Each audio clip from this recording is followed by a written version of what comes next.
Now, I'm going to illustrate this tragedy of the commons through a sort of set of case studies. And these all share a theme. I think when it comes to the concept of depletion of environmental damage, one of the types of environmental damage that hurts us the most on an emotional level is extinction, the destruction of a species, a mad grab, a mad grab for resources that destroys something irreplaceably just so that people can make a little wealth in the short term. What I'm going to share with you is 5 cases of near extinctions. Extinctions that didn't happen, but could have happened, at least locally. And they will also show that this struggle, this struggle to manage resources, is something that transcends culture. It's universal. And the people need to be able to respond to a market failure with a market solution if they're going to come to grips with it. Because relying on human nature is not going to solve the problem. To begin, transport yourself mentally back to 1700s America, colonial days. But you're not a colonist. You're an Indian brave, an Indian hunter. You might be an Iroquois or a Cherokee. Iroquois up north, Cherokee down south. But either way, you live a life based around subsistence. Your people live in harmony with nature, not in the sense that it's like some Pocahontas fantasy where they talk to the animals and nature loves them and yada, yada, yada. Nature's pretty brutal. You know, every now and then one of your buddies gets eaten by a cougar. every now and then a bear comes and mauls, a little kid. But you live in harmony in the sense that your people do not take more from the land than what they need.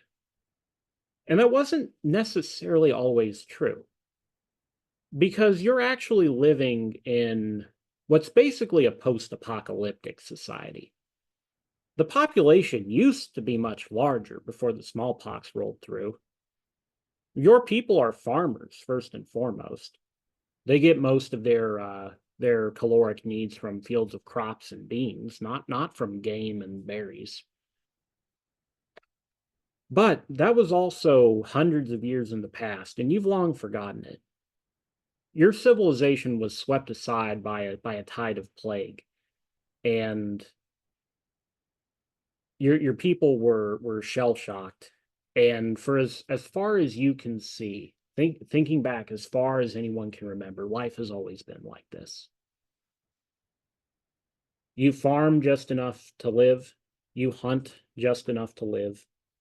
There are no domesticated animals to start with besides the dog. All of these farm animals come over with the Europeans.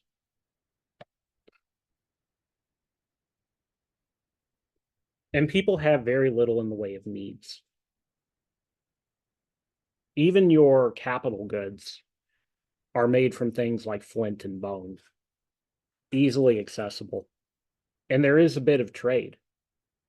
You, as a Cherokee, trade flint from your Appalachian mines for Yalpon tea from South Carolina. The Iroquois will trade wampum shell money for salt from Mississippi. But if all the trade routes were to collapse overnight, you would still be able to function as if nothing had happened.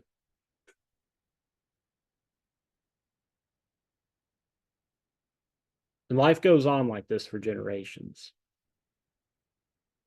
But slowly, bit by bit,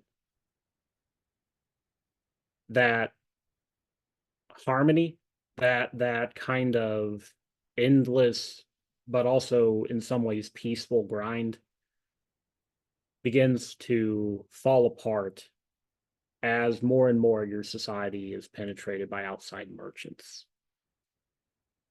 mostly Scotsmen, Scots Irish proto hillbillies who have come from the outside world with something to sell and something to buy.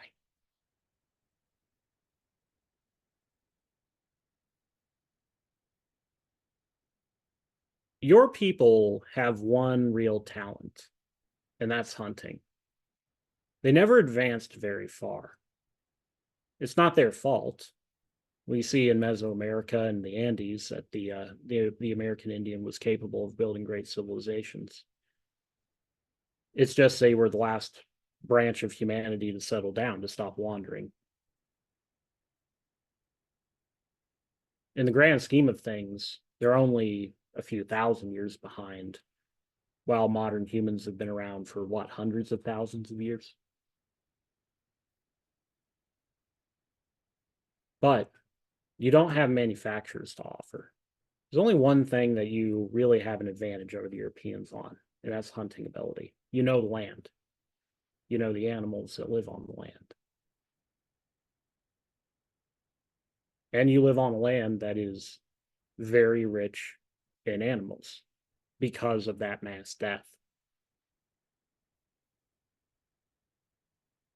Because the human population plummeted so much, it left so much empty space for things like beavers and deer and buffalo to propagate in huge, unfathomably huge numbers.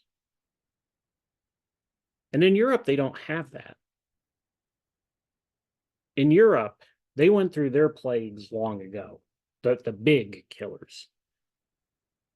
And in Europe, their civilization continued to advance, continued to grow. The population continued to grow. They've turned most of their land into farmland already. They've turned it into pastures. There isn't space on which to keep wild animals in those numbers. But because of that, because they traded nature for technological development, they were able to make more use of the dead things of the world, metal, fossil fuels. They're able to, they're great metal workers, they're great manufacturers. They can produce goods that you've never even imagined.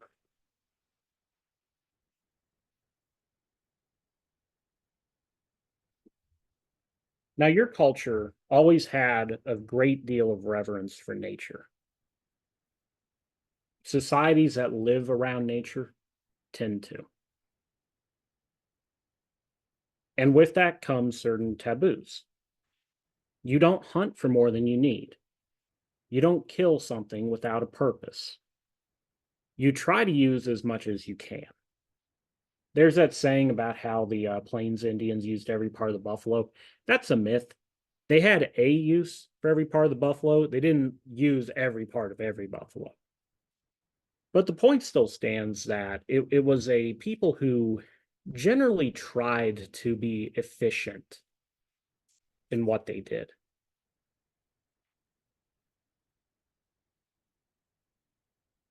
But now, having come into contact with the outside world,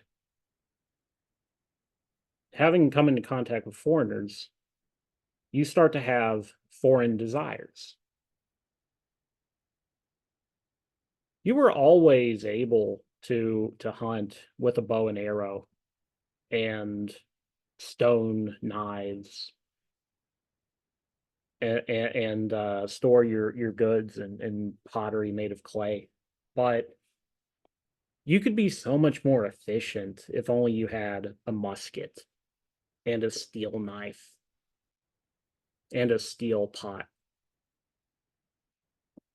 It would save time. And would the Great Spirit really be that offended?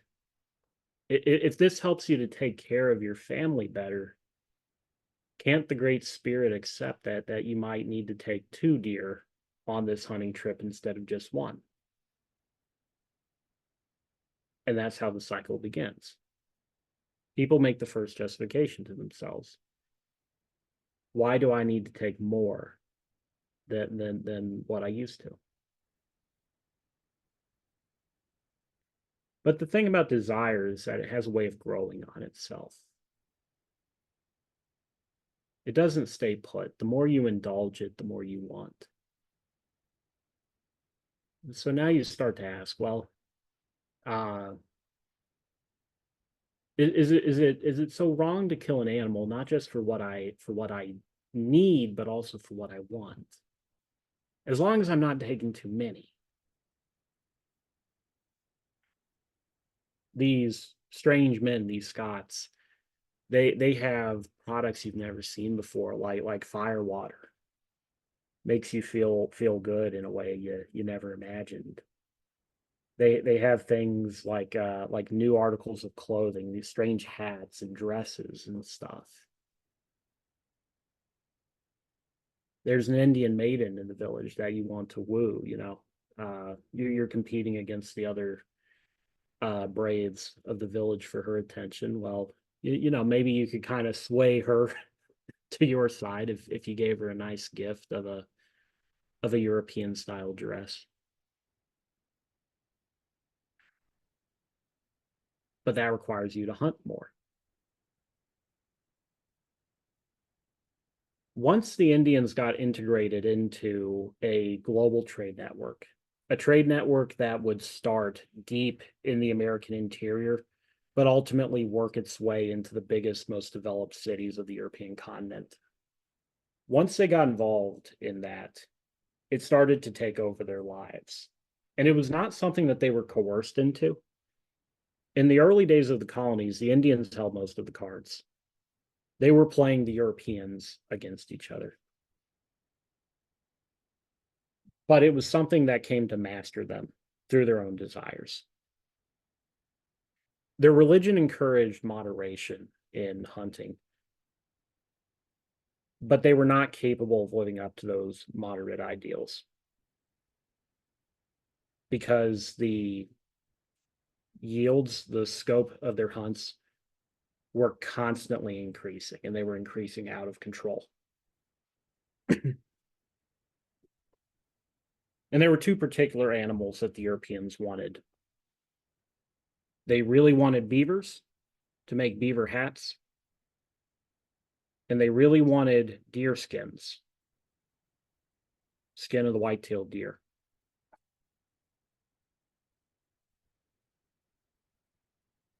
Iroquois never hunted beaver before the whites arrived.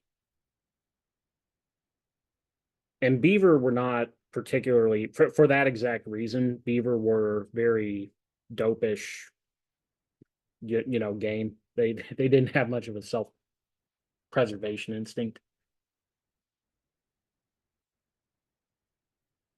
Deer, they did hunt, but they didn't hunt that many. You know, you can feed a village on not that many deer.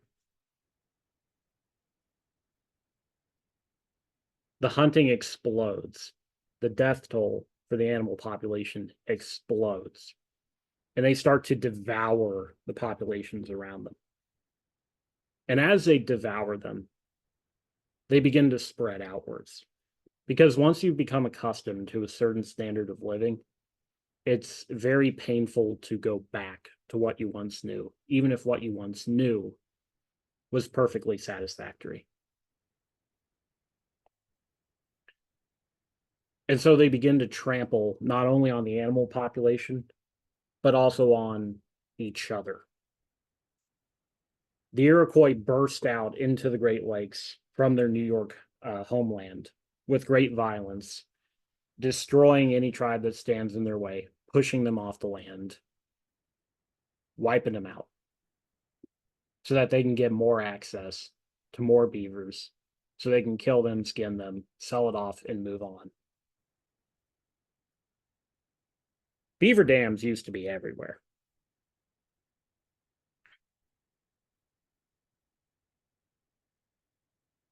By the time that whites began to settle the Great Lakes, they had been driven to extinction within the Great Lakes.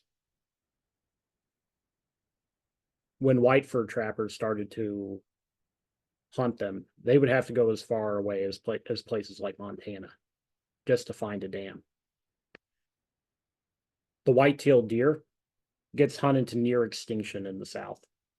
It's incredible to think about now. They're so common, right? And yet, even with much, much smaller populations than what we have now, they nearly killed them all. And the irony of it was that the only thing that spared the population was actually European colonization.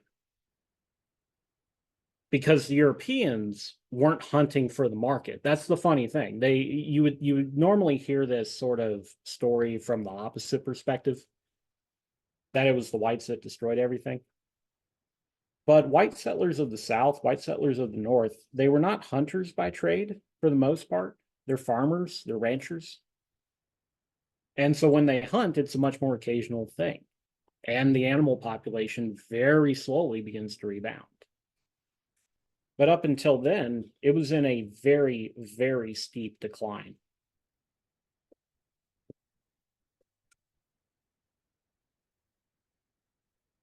The Indians had no concept of private property. They had a concept of national borders. You wander into Comanche country uninvited, they're going to sand the soles off your feet and make you walk across hot coals. Walk into Iroquois country uninvited, they'll eat you. They have national borders and they have personal property. This is my bow, my musket, my canoe, my knife, my tomahawk. But they didn't have private property. They didn't have a notion that a person can actually own a stretch of land as though it's an extension of themselves, or that a person might, even more ridiculously, own the animals upon the land. The only domesticated animal in their natural world is the dog. That's it. And so they had no sort of legal framework for dividing up responsibility. There was no notion of, little turtle over there, he killed all the beavers around his house. So we're not going to let him hunt on other people's land. He's taken too many already. He's taken more than his fair share. They didn't have that. Their legal system had no basis for denying someone access to the resource. And so, of course, you want to take as much as you can. And if you don't, someone else gets it. Someone else gets the products that you desire. Someone else gets the social status that comes from the products you desire. Because they lived in this sort of, Marx would call it primitive communism, this primitive communist society, there was nothing restraining them in this mad rush for wealth. And it took an incredible toll on their natural world.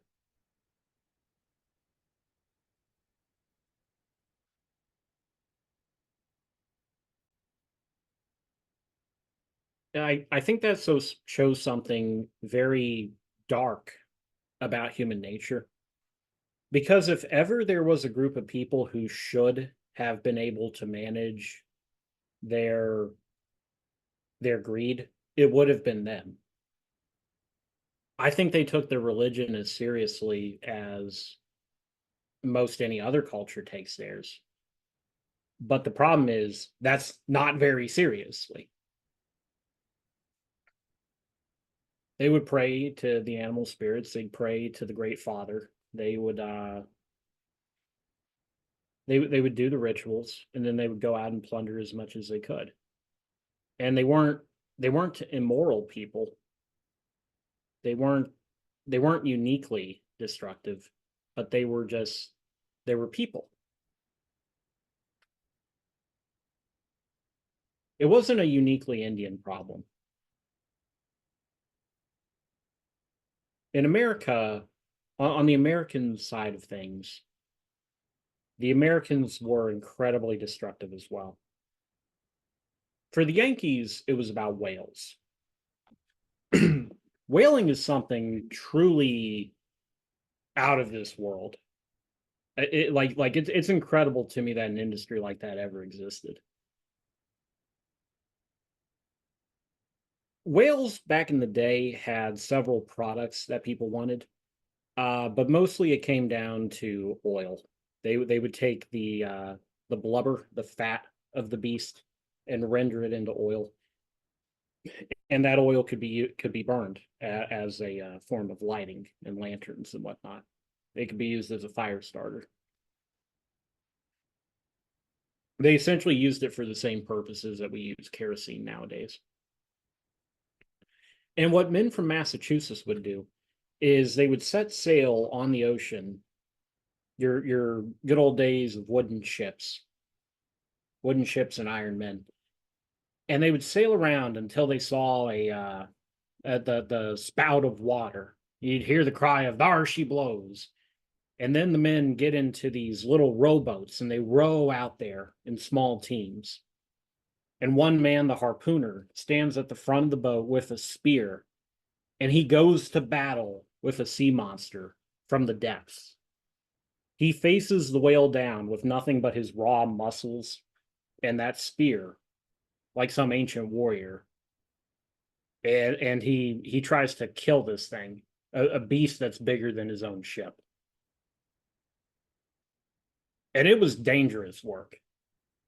Whales were constantly killing sailors, not because they would eat them, not because they would sink ships, but they would sink the rowboats. They'd throw people from them.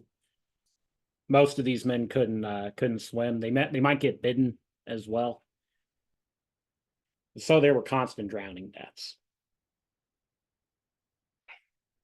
You don't need stories about slaying dragons because like sea monsters exist, and people fought them, fought them, man to man. Well, whales used to be very common. They used to be as common in the ocean as we think of deers being now in the forest.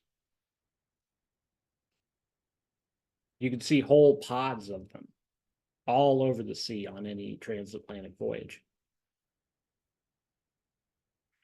But the problem was there was no way to own a whale. See, in American society, they had a concept of animal husbandry, they had a concept of private property. If you were to take somebody's pig or take somebody's cow, then they might just hang you. But nobody can own a whale because it lives in the no man's land of the ocean, and there's really no way to corral it, there's no way to pin it. They go where they please. So if you came across a whale, you might as well kill it on sight, because if you don't, someone else is going to do it. Throughout the 1800s, there was an explosion in whaling activity.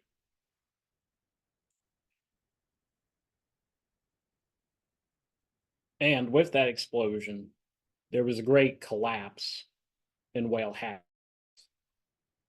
And the further north, or the more of them they killed, the further north they would have to go. The whales would retreat closer and closer to the Arctic Circle, where there were more icebergs around to menace the sailors, where the weather conditions made hunting more difficult. And the whalers continued to develop new technologies to get around that. Icebreaker ships, rocket-powered harpoons.